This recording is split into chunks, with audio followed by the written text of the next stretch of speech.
Hello everyone, this is Dr. Jyoti D. Gulwani with your subject Financial Management, and today we are going to calculate sums of working capital.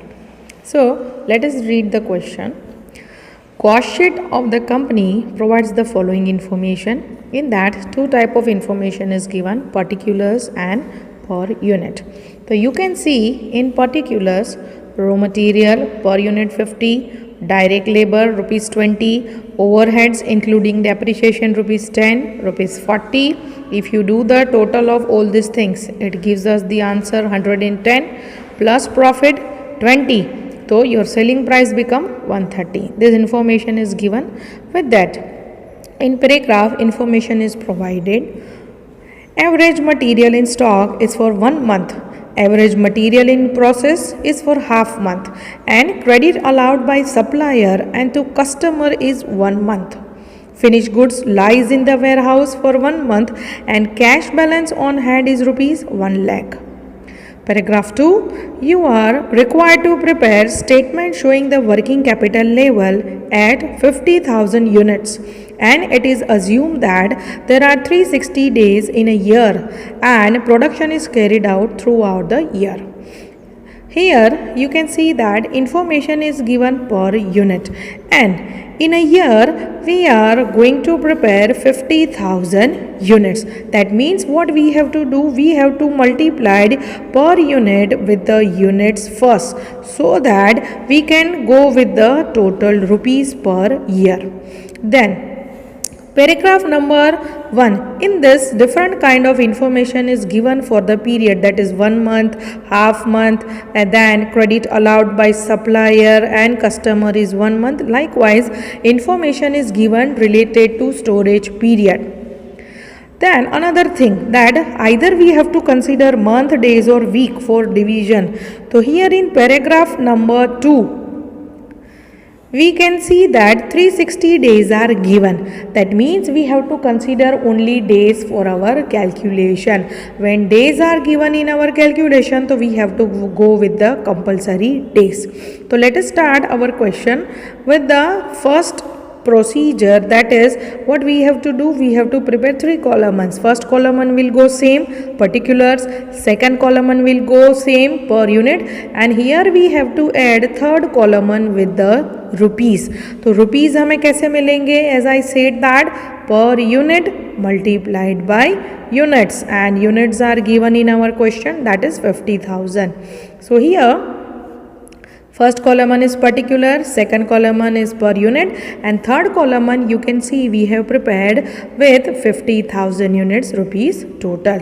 Now what we have to do, this format will go same as it is clearly mentioned, this is a cost sheet. तो cost sheet का format मैंने आपको बताया, लेकिन वो भी बताया था that it will go shorter one. तो shorter one में हमारा वहाँ पे क्या आएगा?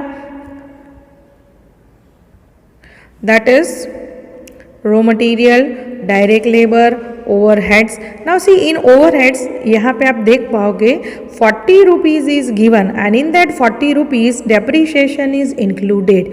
Whenever you do any kind of calculation, depreciation is always considered separately. How? वो अभी हम question में देखते हैं. So let us start our answer. Firstly, put all the information as it is given in our question. Raw material plus direct labor plus overhead, and one thing is kept over here separately. यहाँ पे हमने separate कर दिया.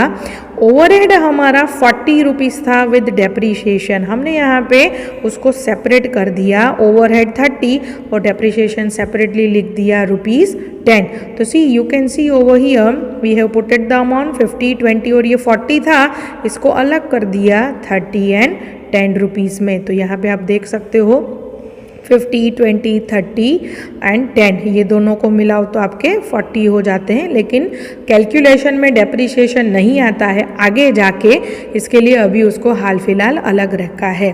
अभी उसके total के लिए हमें क्या करना है, तो सी 50,000 मल्टीप्लाइड बाई 50 रुपीज़, तो अमाउंट कितना मिलेगा 25 लैक्स.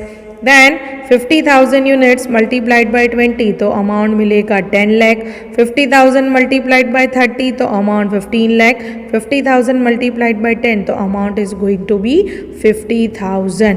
नाउ वो 5 लाख. अभी क्या करना है, just do the total of all this total amount as well as the per unit. इसका टोटल करो तो टोटल यहाँ पे टोटल कॉस्ट 110 और इसका टोटल क्या मिलेगा 55 lakhs. Then again in our format profit is given तो प्लस हम क्या कर देंगे प्रॉफिट 20 रुपीज़. तो यहाँ पे आप देख सकते हो प्रॉफिट 20 रुपीज़ मल्टीप्लाइड बाई 50,000 तो कितना आएगा रुपीज़ 10 लाख.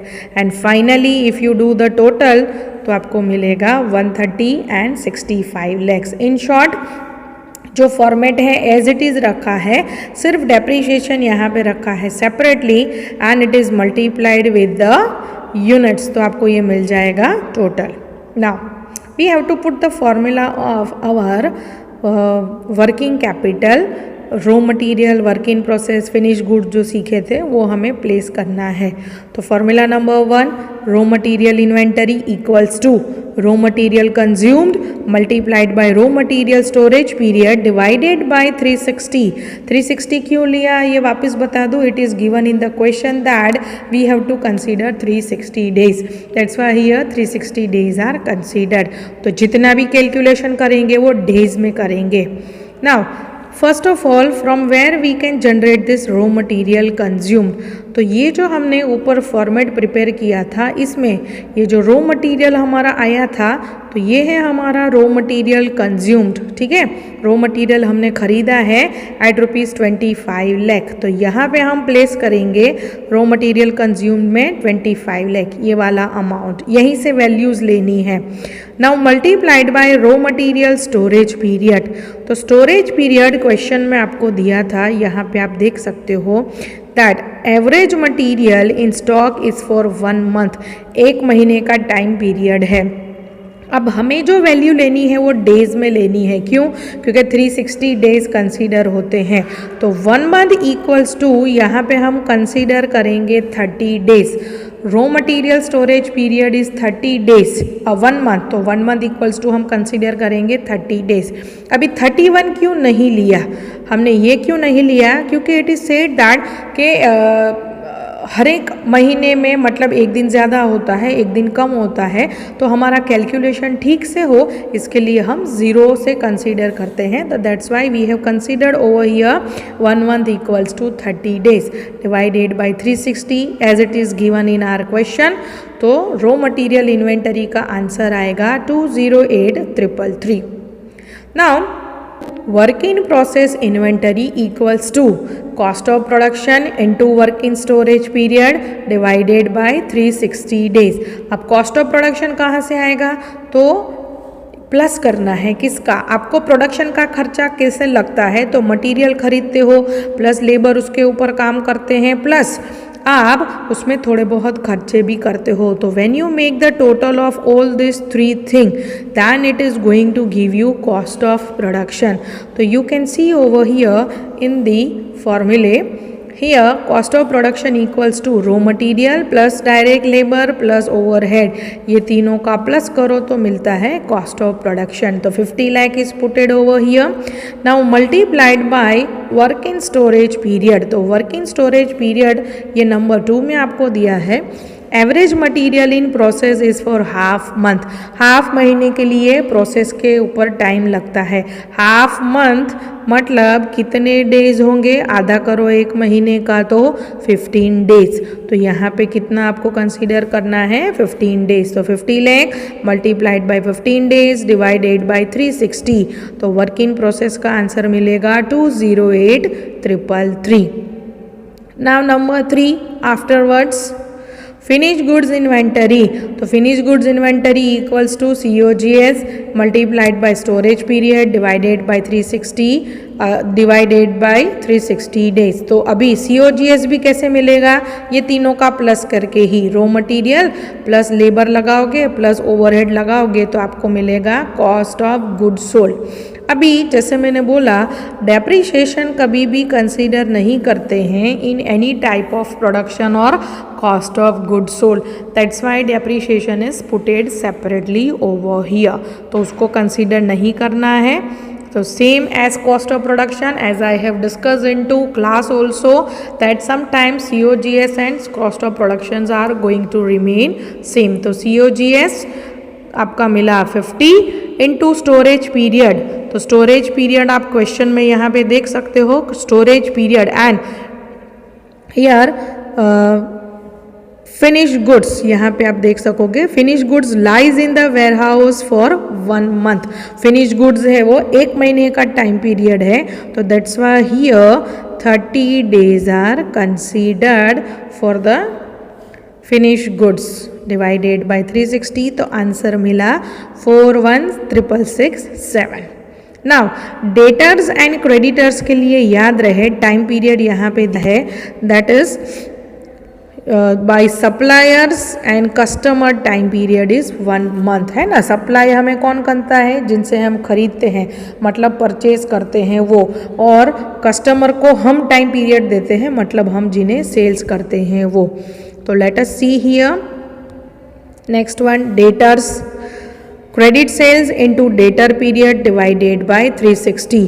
तो क्रेडिट सेल्स कौन सा होगा, I have discuss in the classroom also that when your credit sales is not given at that time, total sales is considered as the credit sales. So what is total sales over here, 65 lakh.